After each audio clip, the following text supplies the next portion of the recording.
It's at a Saturday class. It's a substitute professor. It's usually Danny Paulino. Today, I think his name is Fabian, but I'm not 100% sure.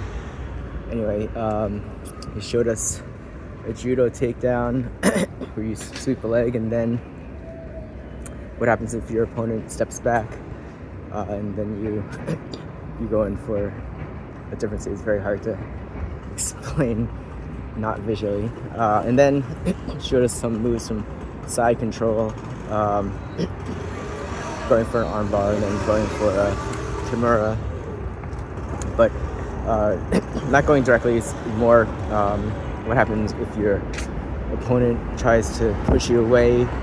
Then you react by going to a knee on belly position, and then when he moves to push your knee off of him, that's when you come around on an armbar or a kimura. Kimura is a sort of like a wrist lock where you're able to pull his arm around behind his back and put pressure on his shoulder.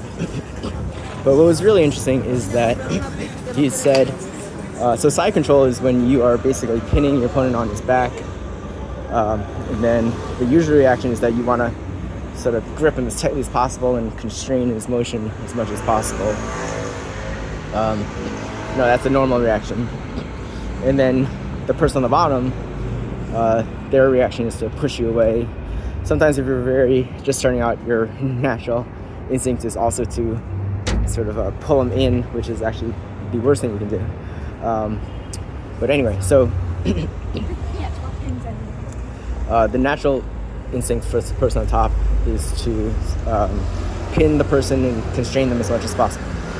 But what the teacher today was saying is that you actually want to let them move, and then you can feel and see what they're doing, and then you can react to that. If you just pin them to the mat, then there's nothing you can really do, right? You've prevented him from doing anything.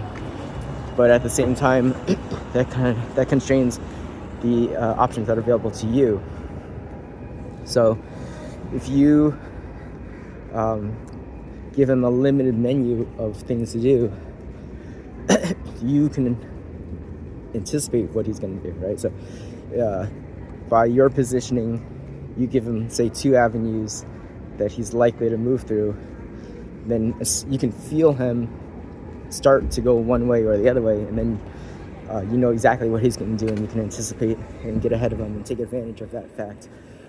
So I think that was just a really cool insight, and just shows how this whole thing is like a chess game, and you're not just guessing what's going to happen, you're actually actively pushing for what's going to happen.